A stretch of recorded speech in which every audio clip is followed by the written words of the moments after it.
Tonight, we are going to dissect how a rumor begins and how it grows like topsy, especially in a community like Laguna Woods Village. Joan Milliman, PhD and secretary of the GRF board, is also chairperson for the GRF Media and Communications Committee, and she has worked tirelessly for this community. She is also a past president of Friends of the Village, and Joan will give an overview of what experts say about rumors, why many consider them necessary in society, and are people driven by real curiosity or desire for more information.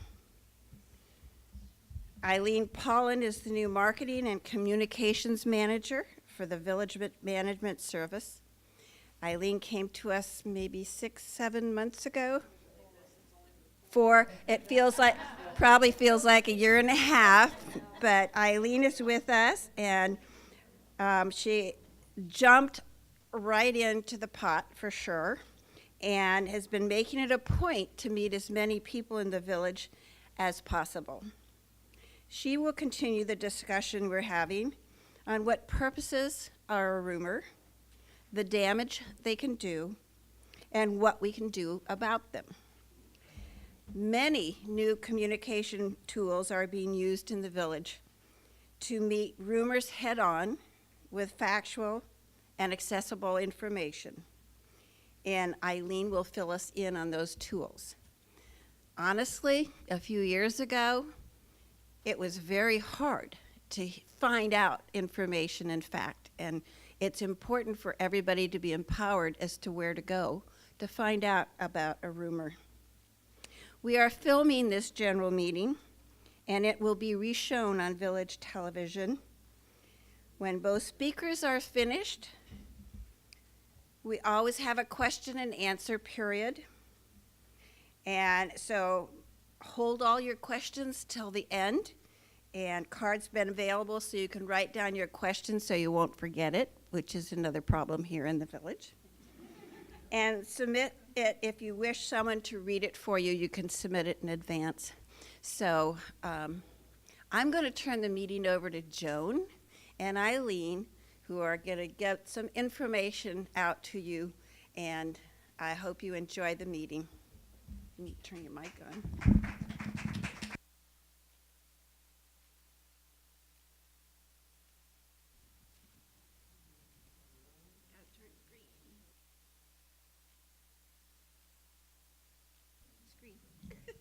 She tells, it's not quite.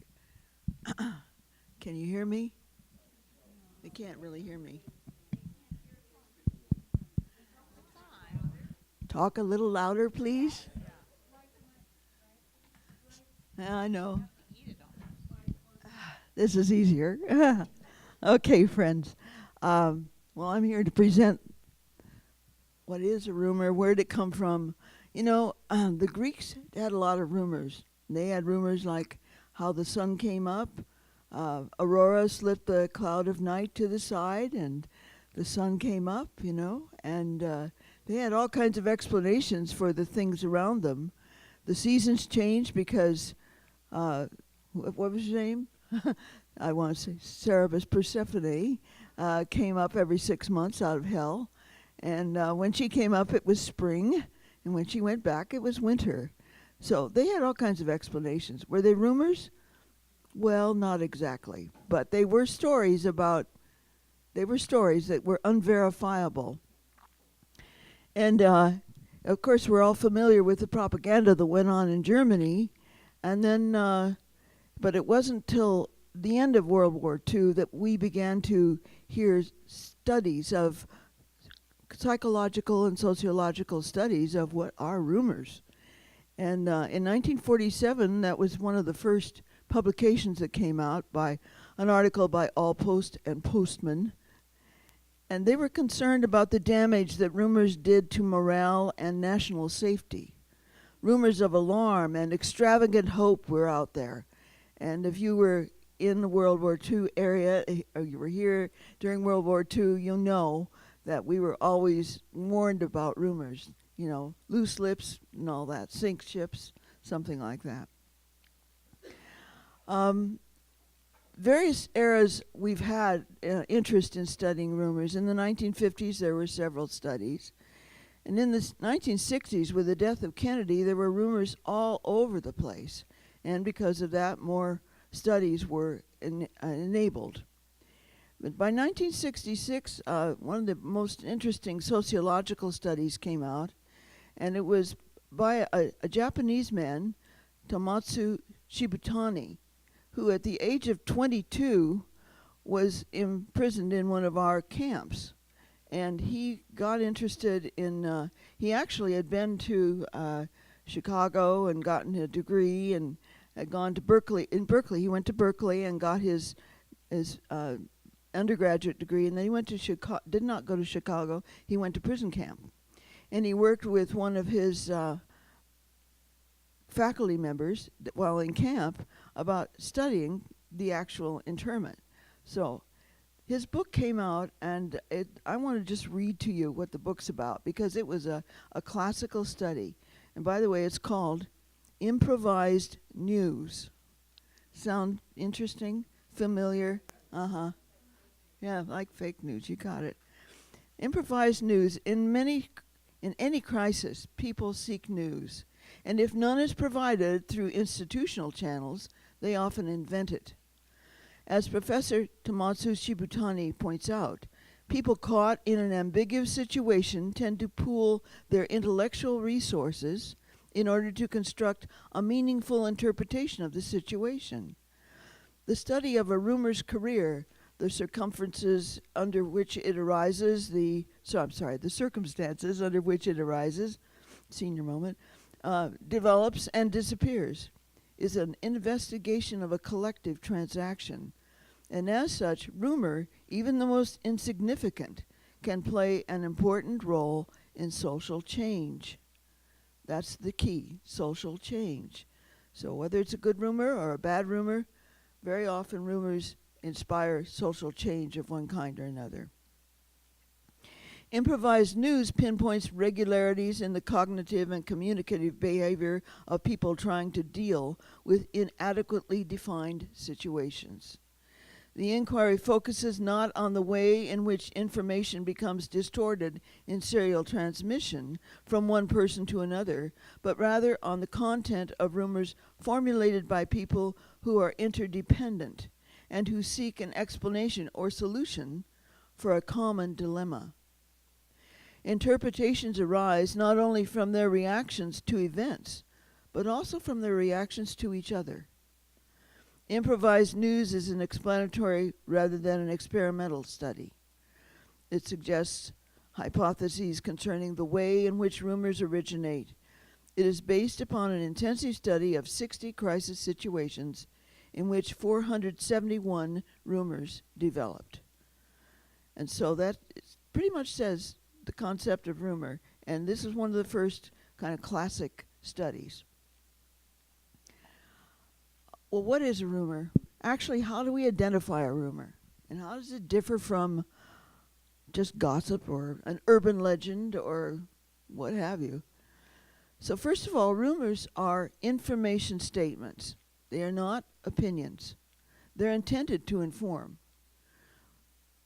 Secondly, they have to be in circulation. If you have a personal belief that the moon isn't real, we'll say, but you never tell anyone about it, it's not a rumor.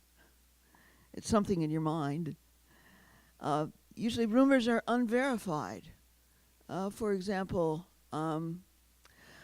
David Letterman lost his hairpiece last Friday.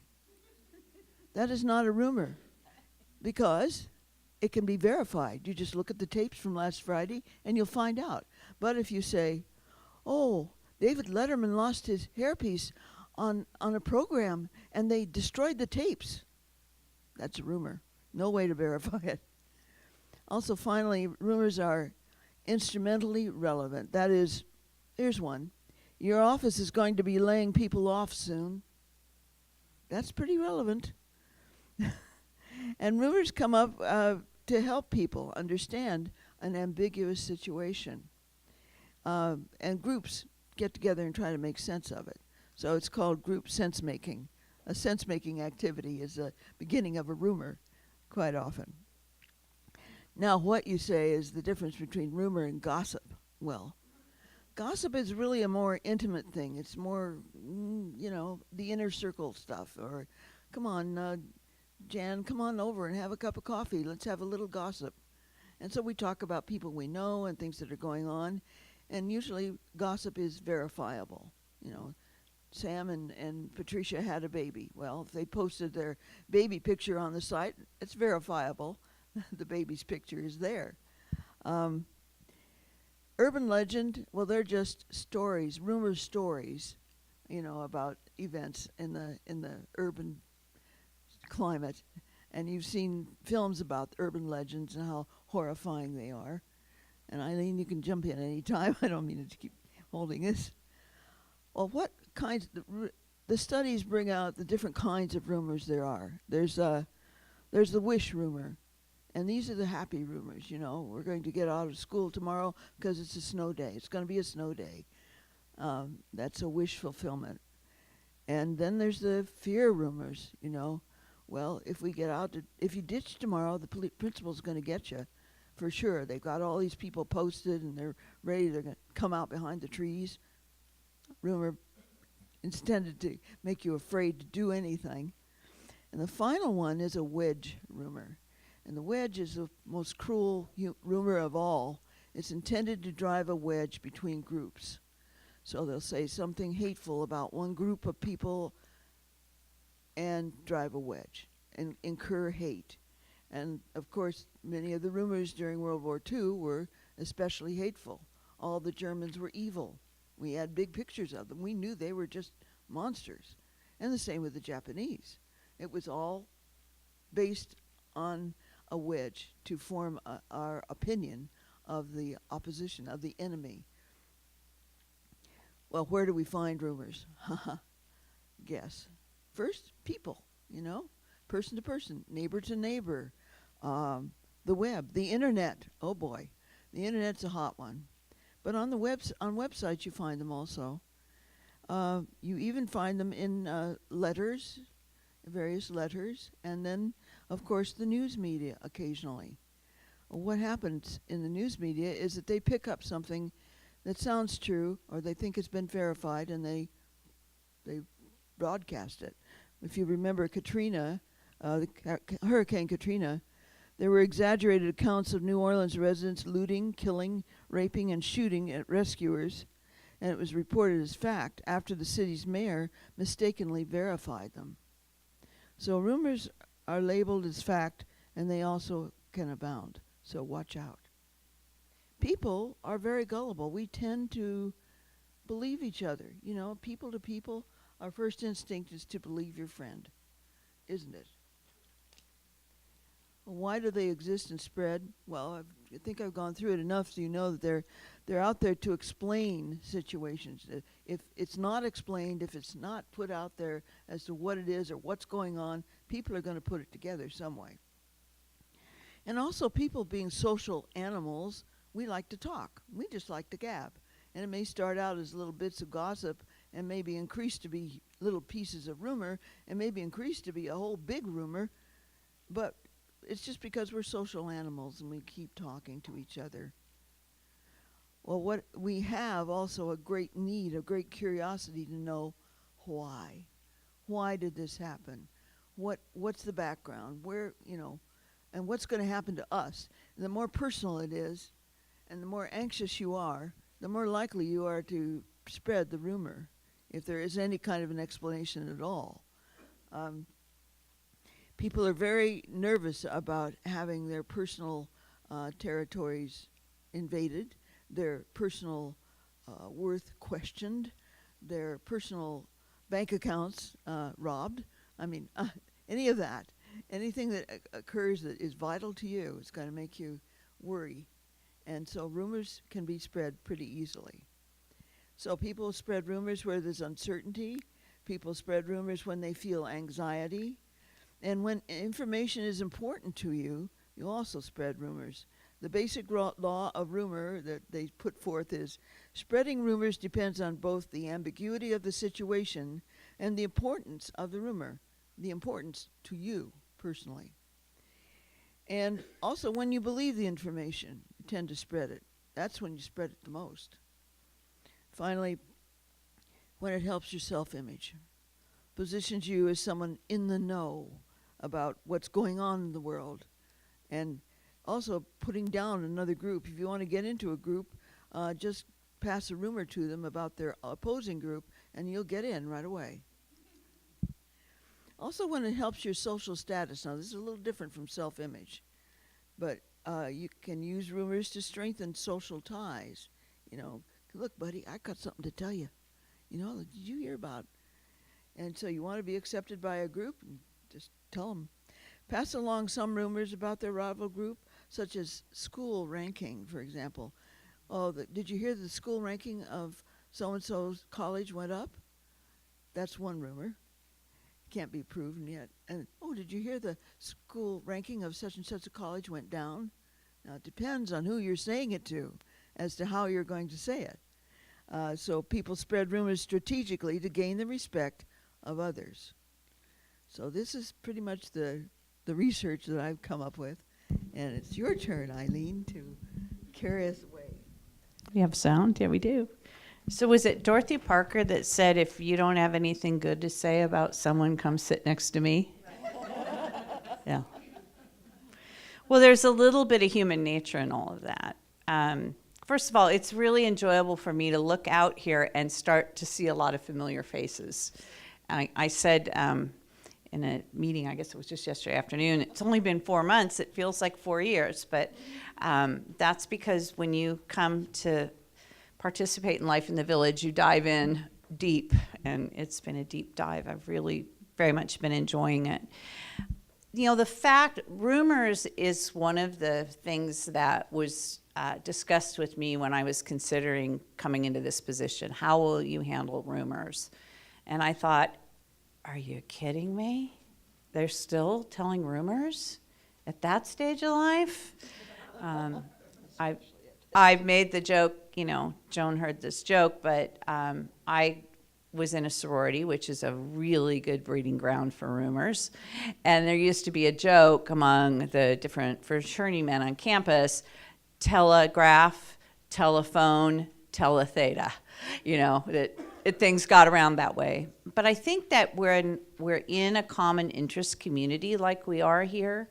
And there are far more shared common interests than I think a lot of people might realize. And you can take that from me as a somewhat of a newcomer.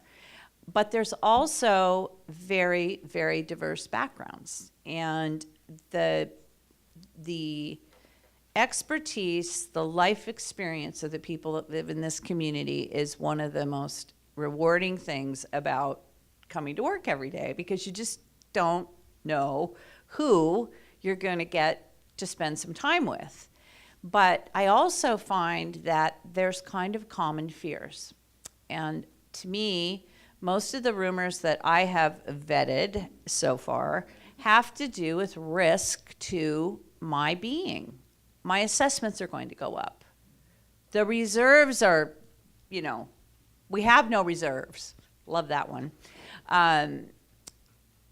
They're spending all the money on a clubhouse and not remediating the waistlines. I mean, I could probably, you know, and I don't want to get into specific rumors because that's not why we're here tonight. But believe me, I've heard some Lulus, and I'm sure you have too. And you do, just as Joan said, you introduce the internet, which is, it just gives things a life of its own. And there is something about some of these social media platforms which makes us feel like we're a little bit more anonymous, even though our name is right there. And I really believe that if you were actually sitting in the room with your fellow neighbor, you probably would not say that to them. But somehow there's this feeling that we have a little bit of anonymity, and, you know, man, I'm just going to take off the gloves and, you know, let it roll. And what that, from where I'm coming from in communications, I think we all have to really be careful about understanding slander and libel. And those are illegal. And that is taking on someone else's reputation or way of life and making a snarky comment is really not just expressing how I feel. I feel like I've been very fortunate to be raised by a family that says if you don't have anything good to say, don't say anything at all. However, I'm just as tempted as every human being. And I find that we really, as humans, we have to keep our guard up. Because I agree with you, Joan, there are reasons for some rumors. And I think that most rumors that I've been studying in the last 4 months in the community usually are fear-based, they're power-based. I'm more important, I know more than you do, I've served more time, on a board. Or they're just looking for answers. And in the case of answers, that's our trouble, that's our issue as a communications team. If our residents don't feel that they're getting clear answers and they have to resort to rumors, then that's our job. It's our job to turn around and give you the information that you need. And this is going to have to be, you'll have to trust me on this one because you don't all know me personally, but we do have a 100% transparency theory. My office happens to be, it's Siobhan Foster. If you haven't met her yet, I really recommend meeting her. She's an amazing woman who's our chief operating officer. Brad Hudson, who's our CEO, and I am right next door to him. And this last week is one of the few times I've shut the door. But our doors are always open. Sometimes we do have to close them or we will not get our communications out. But for the most part, all day long, we're there. And, if somebody has a question, it feels so good to me when I get an email or a phone call from somebody that just wants to know about something.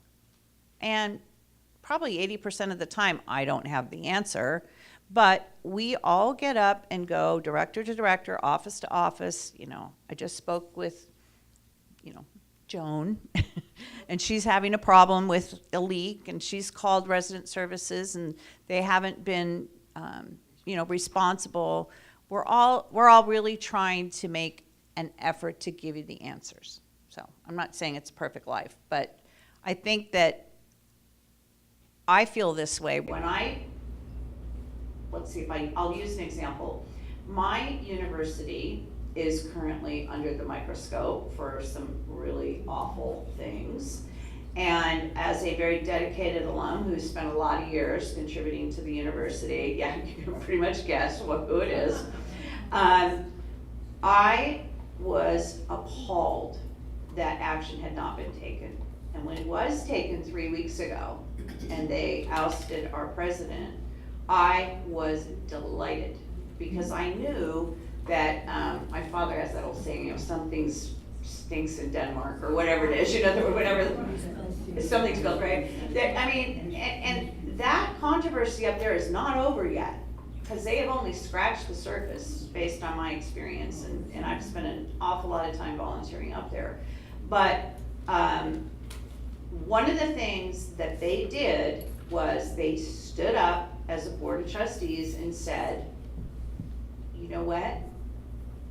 It's almost a matter of not necessarily whether it's wrong or right. It never should have gone this far. So we have to make a change, make a decision. Rumors are rife in that Cardinal and Gold community right now. I get a kick out of Dan Kenny, if any of you know him, he's not here tonight, but he's a loyal Trojan, and he'll stick his head in my office and go, oh my God, you believe what was on NBC yesterday? And I say, yeah, and we deserve every single bit of it. So rumors can affect change, and that's where I agree with you, because sometimes a rumor really isn't a rumor, it's just a partial bit of knowledge. But it can be that little flame that makes people get together and ask more questions and go a little bit more into detail. So I do agree with you, I don't think they're all bad. I also don't think that the rumors that you pick up on here in the village are all bad. I should be probably careful not to get myself too politically lined in, but I know there's a lot of discussion about this building and some future plans for this building. And there are some very committed residents that really would like to see this greatly improved. But they also understand that the money's not gonna come just from the GRF resources. If they really wanna see some of this happen, they've committed to getting out and raising the money. And the biggest objection they're going to have, in my opinion, and Diane, I'm looking at you because she's just a great proponent of this, is helping people understand what they're talking about. They're not talking about raising their neighbor's assessment. They're talking about trying to find a way to put together funds to go to to take things to another level. And I really respect that. I sat through the meeting with this group, talking about what they would be willing to do to try to make a vision happen. But I also think that they're your neighbors and they understand if that's not really what you want to do, then there's probably gonna have to be compromises. So I'm gonna back off right there. I don't wanna get myself into any committal, like expressing any, right. I'm sure I'll be in it enough. One of the things that I also think fuels, and I wonder about this here in our community too, is that I think sometimes people have a little bit of a sense of embarrassment of not being informed. It's like, I didn't know that. Why didn't I know that? Should I have known that? I'm gonna get out there and find out more so I know more about that. And I think that is always a really good point in the birth of a rumor, to just stop and say, where can I go to get the truth? So one of the things that I said I would talk tonight a little bit about is, well, where do I go to try to find the truth? And I'll predate this little story, and some of you have heard it in media and communications. Now this goes way back. My son was in Boy Scouts, and the scout leader happened to be, he was definitely a leader in technology, way ahead of most of the rest of us. I'm still learning like email address. And that was a period of time where these rumors, these online rumors, were just going nuts. Like, Facebook is going to sell the rights to all your pictures, so you need to post, this or whatever. So the one that came my way is, if you open this file on your computer, and then you open this file on your computer, and then you go down, down, down, down, down, down, down, if you see a little teddy bear, then you have this virus. It was like some virus that they came up with a name for. Well, at that time, Dell had put that in every PC. It was not a virus. But of course, I overreact, send the thing, my entire email contact list. Don't open anything for me, you probably got a virus. Of course, I hear back from the Scoutmaster, you fell for it. And that was when I first was introduced to Snopes.com. And it's SNOPES.com. And it is a great website for laying down urban legends, bad rumors, bad scams, and I don't want to take anything away from anybody having a sad situation, but we've all seen these things where there's this child on top of Mount Fuji dying, and if everybody sends a card, we're sure they'll recover. Those are the types of things that Snopes is really on. It's like, wrong, true story. And they're also very good at being able to tell you kind of where something originated. Because rumors don't know any race. They don't really know any sex. They just sort of spread all over. I think, it's amazing, the wildfire. The other one, and Joan heard this and so did Lucy, but so last fall, I can't remember exactly when, I was at home and I got a call from my 26-year-old daughter, and oh my gosh, I had never heard her so panicked in her life. And she said, I'm on the 241 toll road, and it was dusk, and I'm driving up, towards Yorba Linda, and there's all these lights, and I think the nuclear bomb is coming, Mom. Everyone's pulling off the road and taking pictures, and so I'm thinking, okay. Now, of course, what occurred to me was aliens. This is like really cool. They're coming. They're finally coming, right? Well, I knew enough one of my favorite things to do is just go to search.twitter.com. And this was just I was lucky on this one, but why I thought maybe it was a rocket launch. But I just put in rocket launch. Well, it was the SpaceX rocket launch that set off all this. I'm sure you saw in the paper, and all these auras and lights. And, the conversation that we had after that was the difference in how the generations reacted to it. Because I'm like, oh, cool, we're finally going to have the outer limits, And she is like, we're dying. Korea sent the bomb. But again, that was a place, because it probably took about 20 minutes before CBS picked that up and got the facts. But it was right there, SpaceX, launched. And I find that I'm not a big Twitter fan in general, just because, talk about a time waster. But the news agencies use them. The government agencies use them. The fire authority, when that brush fire broke out here a couple weekends ago, they were right on Twitter.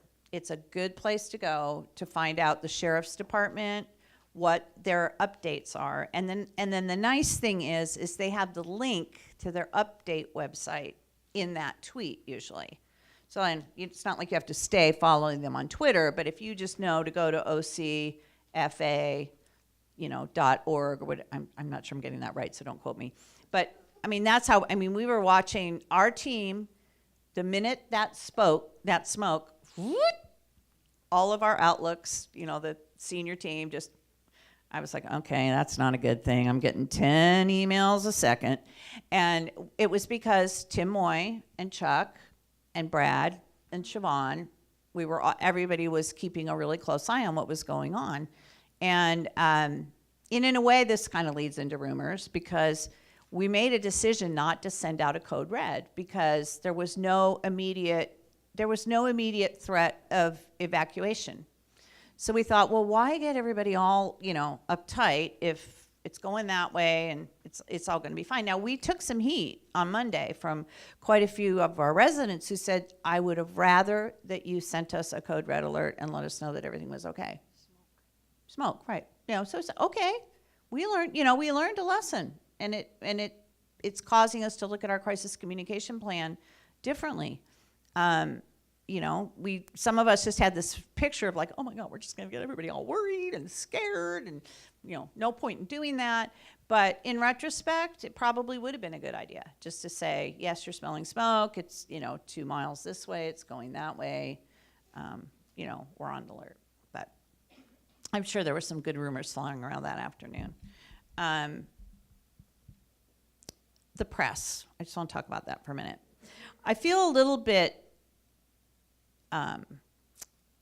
entitled, or like I have the right to criticize the press, because I'm a print journalism major from Annenberg.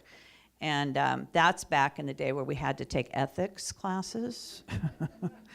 And they were very enforced.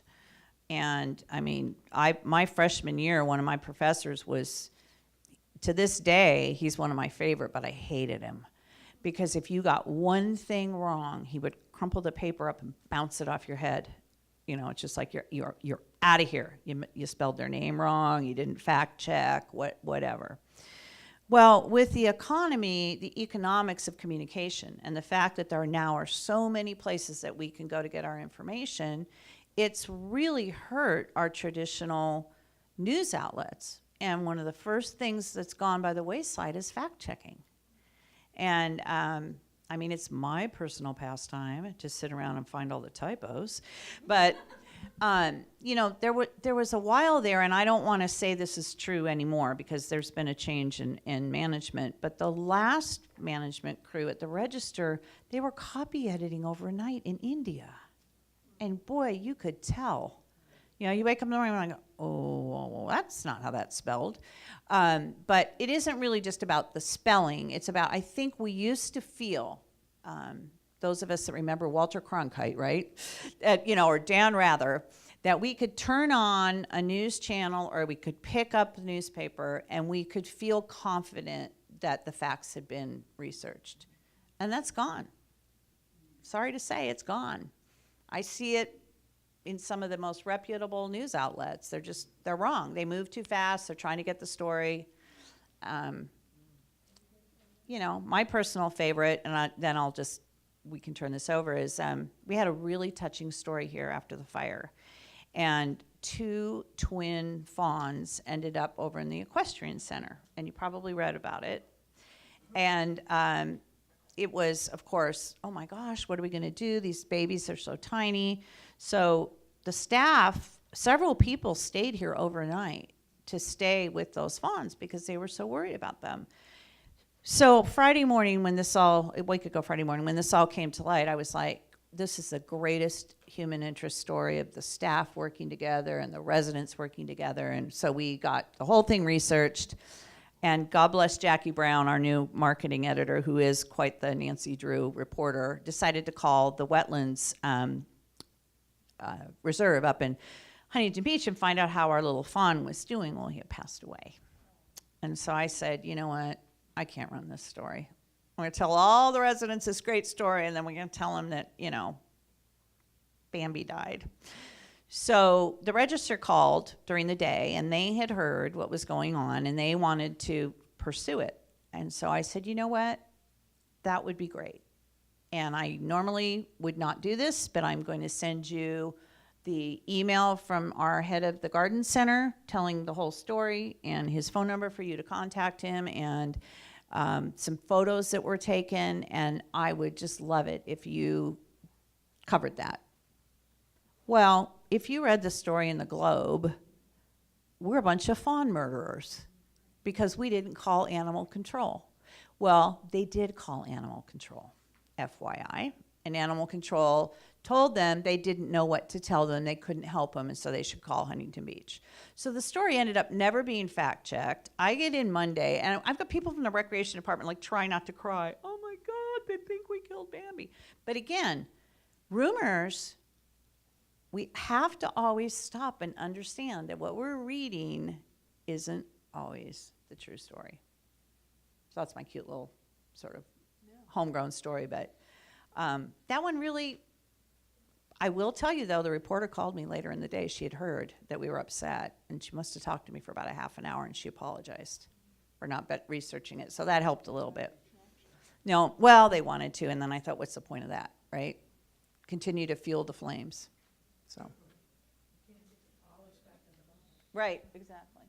So. What about revealing a rumor rather than hiding it? Rather than no response? Oh, okay. I'm a true believer in that when it's appropriate. It's not always appropriate, but pardon me? Oh, in hitting it straight on, just, but I will tell you a time that it really worked. And again, this is a homegrown story.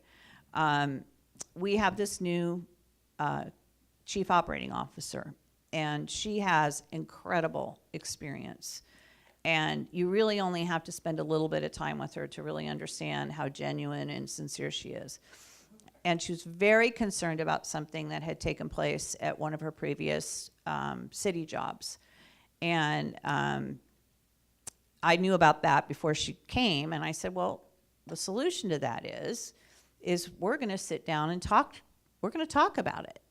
So on the second day that she was here, I set up an interview for her on TV6, and I mean, we're very blunt with the questions. I just, made sure that they just came right at her. And I watched something on, it's not my favorite place, Next Door, but one person said, has anybody Googled the new COO? and somebody said, oh, and then someone in this room who's very good at putting rumors to bed said, look at this link. And it was an interview with her. And you can't listen to that interview without believing her because she's completely sincere. So that's the kind of thing that I do believe is very much well worth reviewing. Just bring it right up front.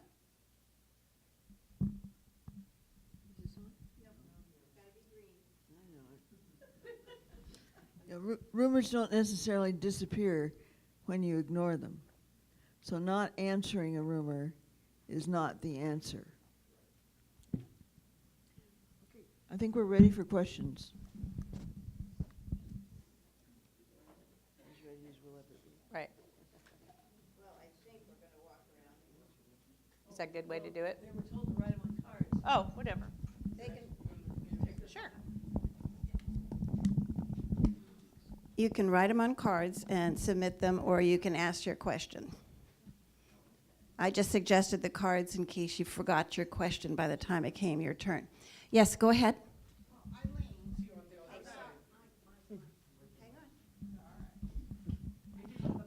Hi, Okay, it's a good one too. Eileen, Yes. about hitting it head on.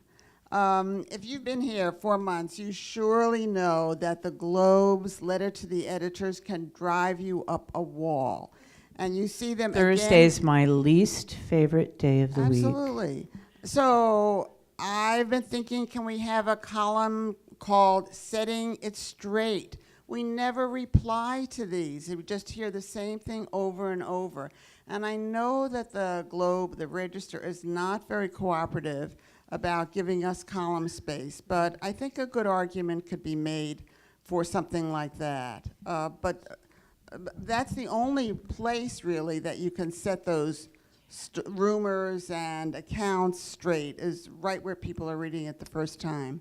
And I agree with you, and believe me, we've had a lot of discussion about that. But one of the things that we don't quite have it launched yet, but there is a space on the website, and it's called The Scoop. And what we are intending to do moving forward, especially when a letter is inflammatory and false. And is there anyone from the Register here? I better be careful. I mean, the reporter I talked to last week told me that they sit and laugh over those letters. They get them and they laugh, and they just go, oh, this is so great, we're gonna put this one in. And I'm like, really? Do you realize how, like, I just think that's so irresponsible. So disrespectful. But that's what they do.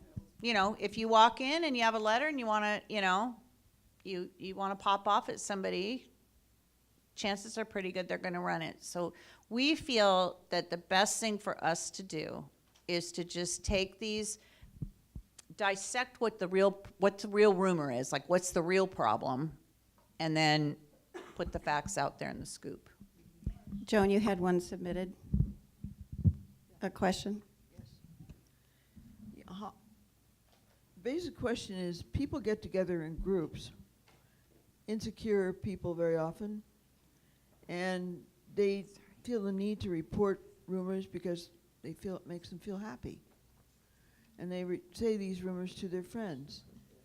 So the question is, in such a friend's circle, how could we help people or keep people from spreading bad rumors?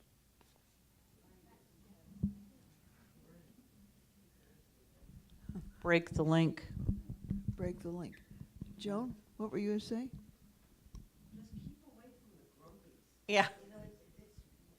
And keep away from the grumpies. When people move in here, I tell them, don't, if you're with somebody who's a downer and is just trying to bring you down, that's not a new friend to have. Find the ones that are happy. Truly happy. Question. Eileen, you just said something that I want to clarify. Said that you spoke to those at the Register and that they just laugh at our letters. Did you speak to someone at the Register that laughs at our letters or the Globe? Those are two, there's Oh, one right, good point. company, It was, and this, I'm clarifying yep. a rumor before it gets started, No, that's a good point. that she sits and laughs at our letters, because I don't think she does. No, it was a register reporter, okay, and that's different. Because the Jennifer Fawn would never story do was that. written by somebody that was on General Beat. So, Hi. I'm not as concerned about my hearing an individual rumor and just dealing with that. What I'm concerned about is when I hear that rumor, how do I fact check it? Where do I go when somebody shares something with me about the village that I think, whoa, I don't know about this. Where do I go to find out the fact? Mr. Leonard, There are and several I'm only places. saying Is that this a because pass- Steve. Is this a passing the rumor? No, here? it's not, because Steve's very good at especially if it has to do with governance, like if it was something that took place in a meeting. Most of us really don't want to sit through 3 hours of video about a meeting. But, yeah. Let me just say, it could be about anything, from they're gonna raise the fees on the laundry machines to something that happened in a meeting. Because at both ends of that spectrum, there are rumors out there. Right. So, and I don't always know, occasionally I know, but rarely, I don't usually know whether they are true or not. So, who can I call? Yeah, Ghostbusters. I'm sorry. Yeah, Dick. Okay. If somebody has a question, one thing they can do is, of course, they could seek out board members, but I'm going to give you another thought. On the website, you should have a place where you could type in a question, and therefore somebody could answer it. And it will be somebody from, yeah. Just make more work for everybody, but okay. Is there any other question? That is that a lot of people could read the answer, and that would take care of the rumor. Sure. That's correct. And I don't have to go back and tell them. I think that's going to be the other part of the scoop. An interactive, sort of interactive. At least you should be able to ask questions and get them answered. So in the village, we're leaning very heavily on the internet. There are many, many, many people that don't have the internet. So they don't have a way to get any information. And since you've been here for 4 months now, I'm sure you have lots of free time. So I'm wondering if you've given any thought to not having the Globe, having our own newspaper that gets delivered to every single household in the village. The answer is yes. Bravo. Okay. It's going to take, yeah. A couple weeks. It's on my list, okay? Is there any new people wanting to speak at this point? Well, I'll be right there. As I'm walking over there, though, I do have a question how important it is for the people in the village to know where to go for these things. And the internet was one. I think it was mentioned in the third meeting this morning, something about how many people, over 10,000, are on the internet in our community. And that's a That pretty still big leaves- showing. It is. It but still leaves a leaves- lot, but it also means part of that who's not are people that don't want to know anything. So I'm not so sure. But I agree with you on that, Catherine, but I also think that we do still have this group that are not, and I don't think we should fool ourselves, they're not going to come online, but they still need information. So I've been working with Susan McInerney in social services. Like, we have a friendly visitor program. We have Meals on Wheels programs. We have there's some touch points that go on in the village where we could do leave behind, with some of this information. So that's a really important initiative for us. Eileen. Steve. Couple of things. As far as getting information, it's a difficult thing to deal with because, as the lady said, not everyone has internet. But 10,000 out of our 12,736 residences do have internet. So you're reaching over 80% of the population has internet here. Having served on media and communications with Joan for a period of time, I recall the conversations about having something like The Scoop. And it was going back and forth to, yeah, it's a great thing, to other people saying, oh, that would be a horrible thing because then you'd have to do this and that and the other. And it's still in process of evolving, it sounds like. So as much as someone would like to have the magic wand that says, we can deal with all issues immediately, it's not going to happen. I don't read the Globe. I've never read the Globe. Never gotten it.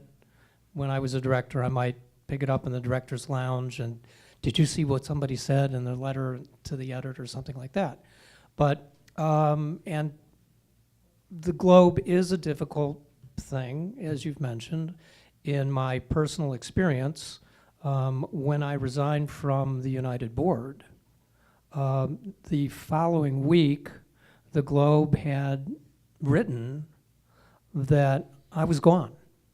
That, you know, that last board meeting was my last board meeting. Yeah.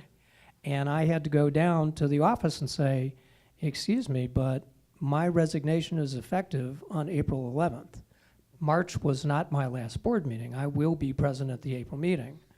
And I said, you have to print a retraction to that, which they did, but I was amazed since they have an office in the community center that they can't fact check their own information before they publish it.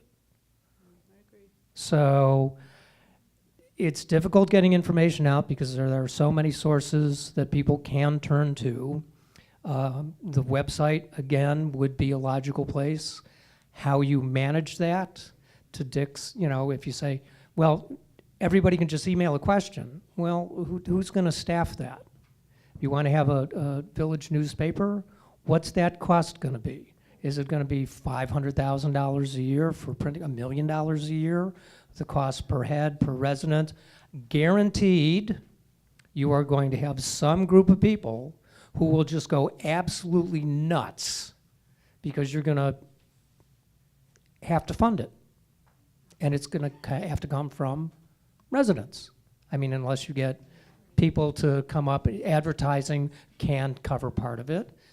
The situation about PAC and some of the groups coming together and contributing money and finding, one of the things that I just wrote about entertainment, outside entertainment coming to PAC. I said, even Soca, they'll get a world-class pianist who will come in there. They only have 1,000 seats. At $30 a ticket, they can't pay for the performer, even if they sell it out. They have patrons who will write a check for $25,000 to bring that world-class artist in. So what you said today is the first that I've heard about groups contributing money to the improvement of PAC. And again, how do you get this out? Yeah. That's a very sincere group. I can tell you that. Anyway, Dick? Oh, sorry. Okay. Oh, sorry, Donna. Yeah. I noticed that we've got collectively 7 or 8 board members in this meeting from 3 different boards. And I, as a board member on VMS, answer a lot of questions, have people call, stop me, ask me questions, and I'm sure every other board member does. We are, I think most of us, very able and willing to answer questions for people that don't know.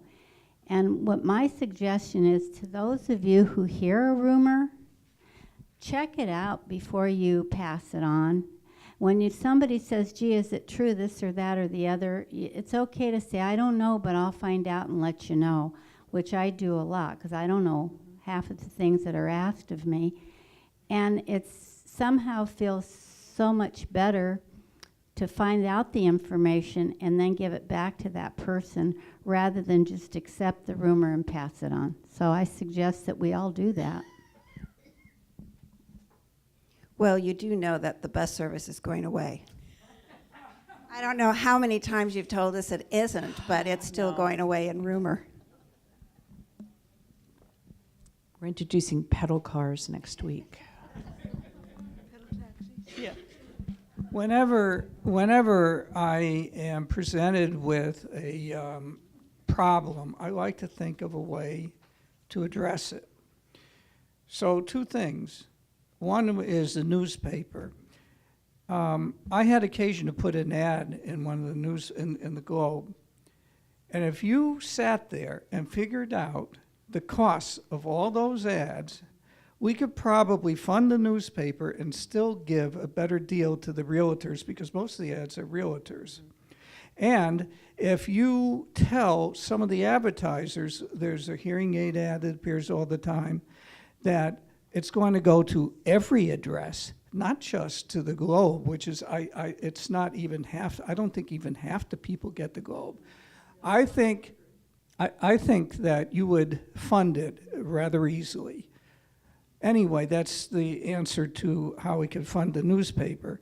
The other thing was trying to get at the community that doesn't have access to the internet.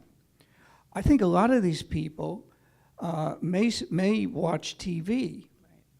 And I wondered if you've given any consideration to starting maybe a 15-minute weekly news program.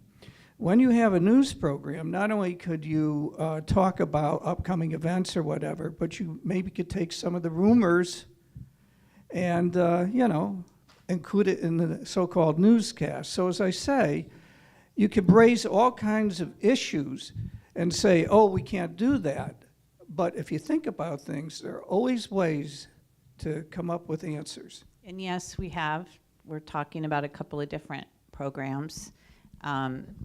If you're from my generation, you'll get the joke, but we have Becky Jackson and Jackie Brown who have joined the group, and they're both very articulate, so we think we should have the Jackson Brown viewpoint hour. Yeah. Okay.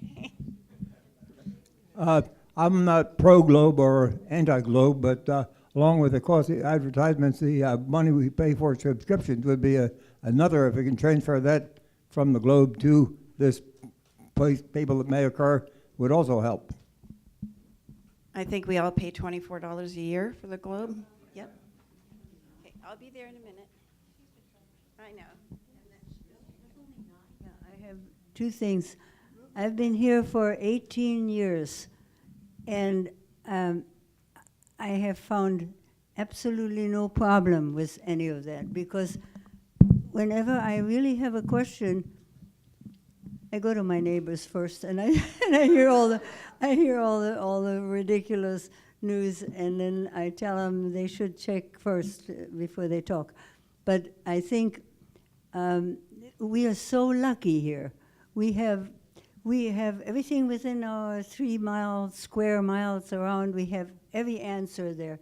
We don't have to go any further than the community center, which is within a mile from everybody probably, and ask anyone there, ask the receptionist, where do I get this answer? And bingo, they'll send you to the right place right away. And you're right there. You can write personally. It's much better because you can't have as many misunderstandings. But also, they used to have a group here the first few years, I don't know when, first 10 years somewhere. They had the directors, the ones that were on the board all the time, had started a group. They started grouping with, like United had a morning, and I think it was once a week or once a month. We had a group sitting. Anybody could come in and talk to them. We had a coffee together, and they all got to know each other. and they got to know much more easily, you know, and they could go there, ask the questions, a little bit like here now.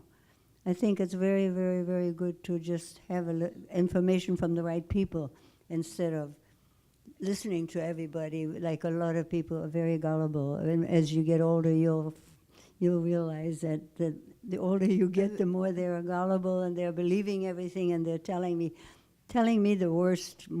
I heard the worst of all the. You know, She gets all the help because they are afraid she might beat them with her tennis. racket. oh, I think that the directors, you know, are willing to go anywhere. We will always talk to a group of people.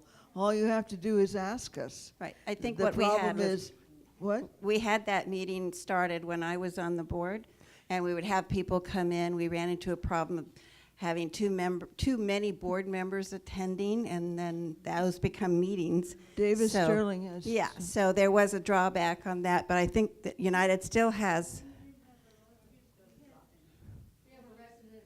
We have a Right. resident advisory. Resident advisory, Committee. it's still doing the same thing.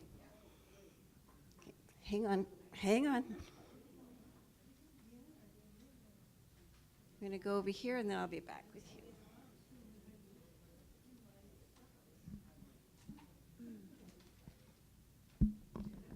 Well, I've been waiting for a turn for about 4 turns, and the last 4 turns, people have moved toward exactly what I wanted to say. So on this list of sources, you have TV, you have all kinds of sources on the internet, but nothing face-to-face. And you know, in communications theory, maybe the most important way to communicate is by people of authority or influence, or the influencer in a group. So what started me thinking about this is a friend of mine who's very bright, who reads the Globe, who's on the internet, who was a past president of a club, nevertheless said to me one of these ridiculous things like the bus system is disappearing. So that I thought, why hasn't the news gotten to her? You know, we can understand why some people are not connected anyway, but she is connected. And I thought, well, where did she hear that? Well, from the present club president. So that I was thinking along the same lines of what other people were, but that there has to be a formal kind of meeting, not a drop-in, because you will just have the same people drop in every week for that coffee and pastry. So maybe a meeting of club presidents with, and just have it scheduled, 1 member of Third, 1 member of United, 1 member of GRF, and maybe 10 invited club presidents. Monthly, you change who they are, and have it just be an open forum. Let's talk about what's on your mind. And then they get it out in the community too. This is in addition to everything else, which you must have there. I mean, you can't have too much, but face to face in this community, you can't disregard that. No, I don't, I agree with you.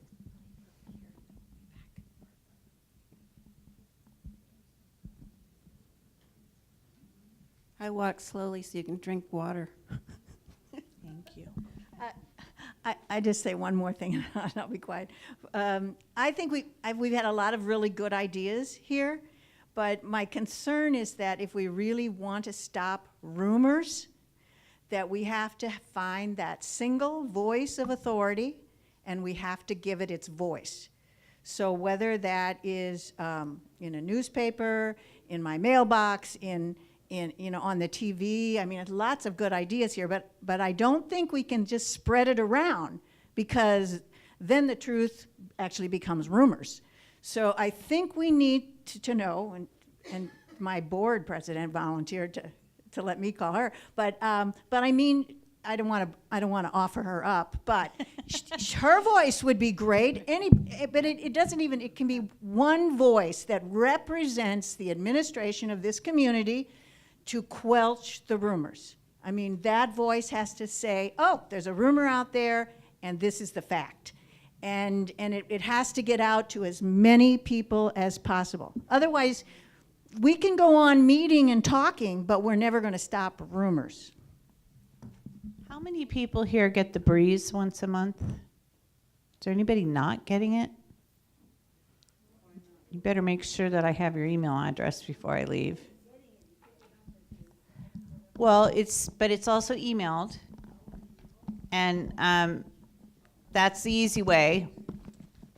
And then we can't seem to keep up with the print demand. We're constantly getting calls, library's out, this clubhouse is out, but we send that out every month, and then every Friday afternoon, a very detailed email comes out called What's Up in the Village.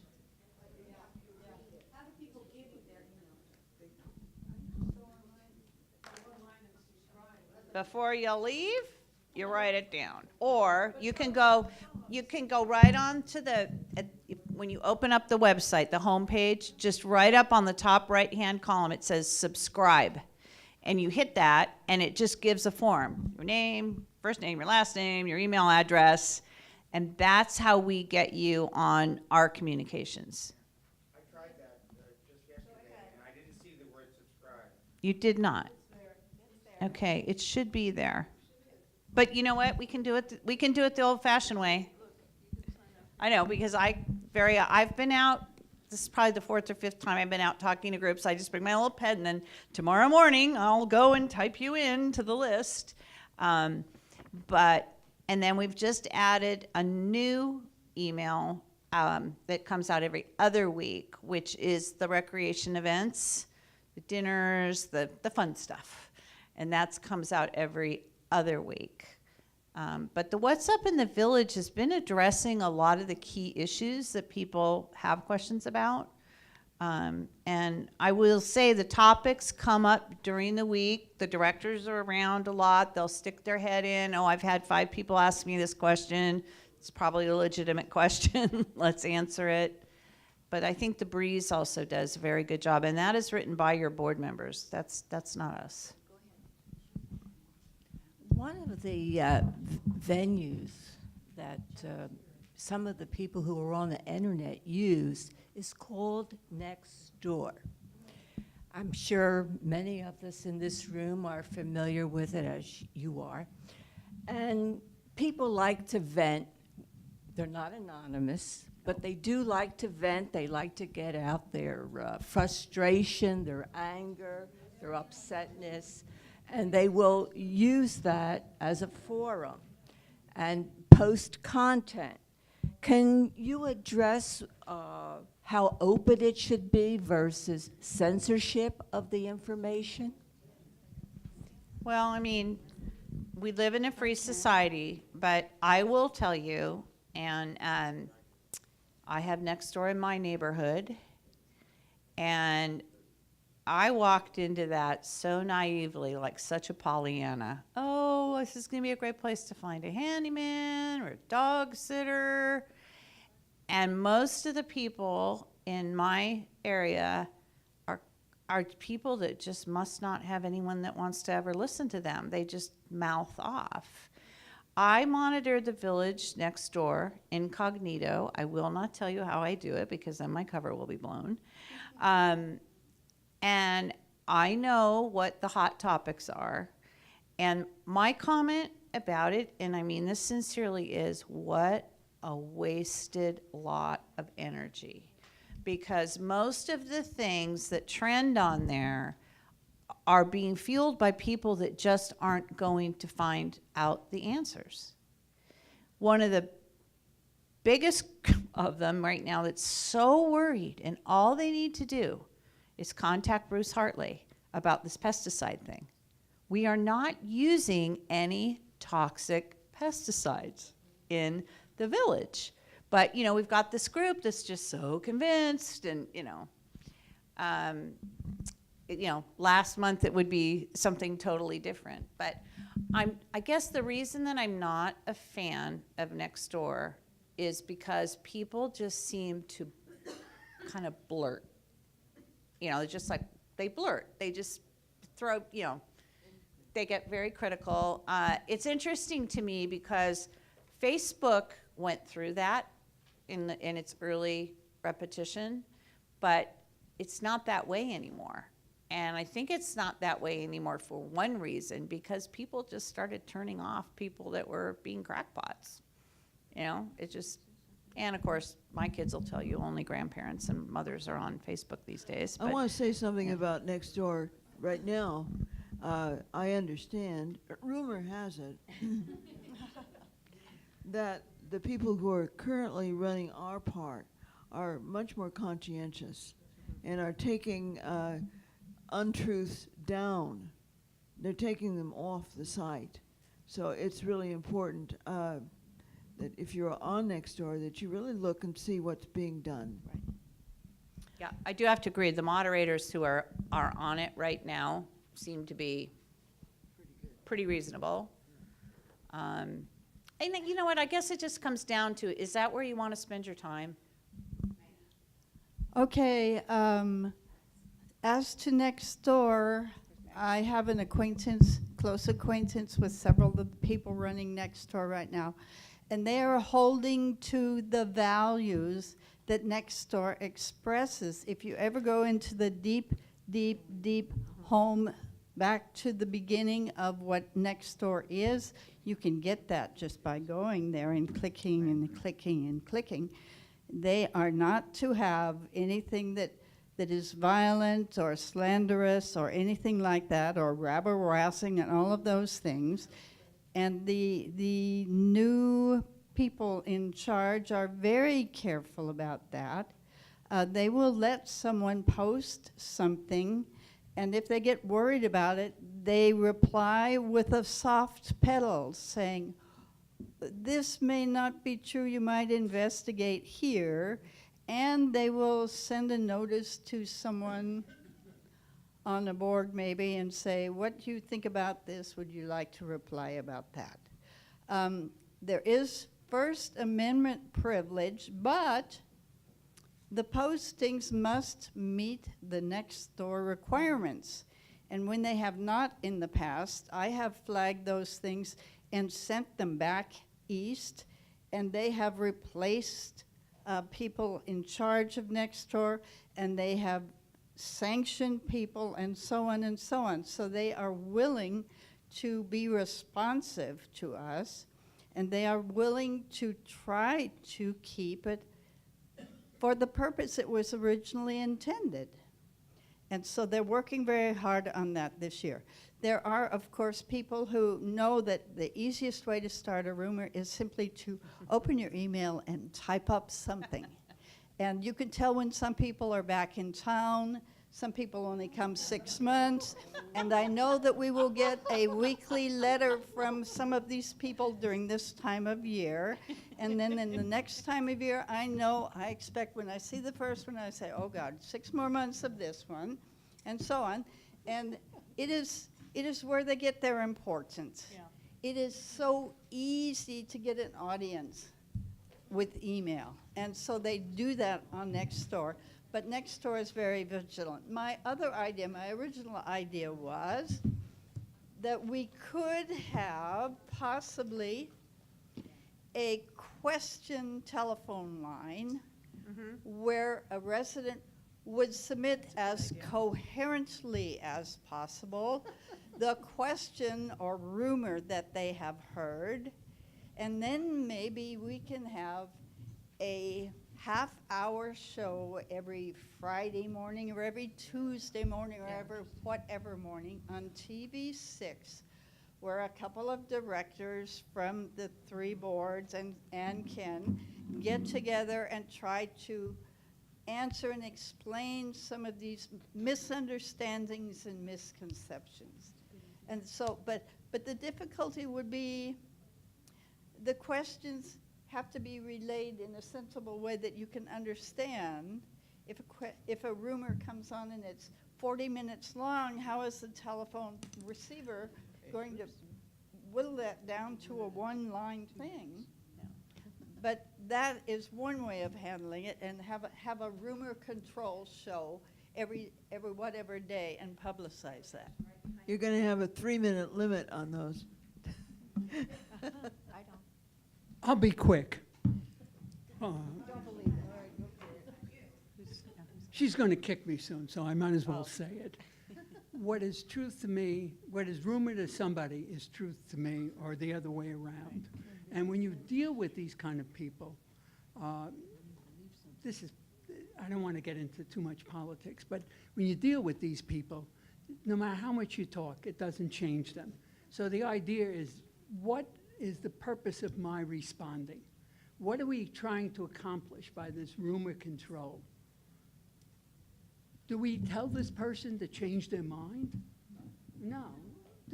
So we need to have something that's very practical that says, this is the kind of vicious rumor that I need to respond to. This is the kind of casual rumor that doesn't require anything. You know, it'll die by itself. We're going to have one more question. It's going to go to Dick, and then we will give our guests some respite here. Eileen's been busy all day long. So. Yeah, it's quick.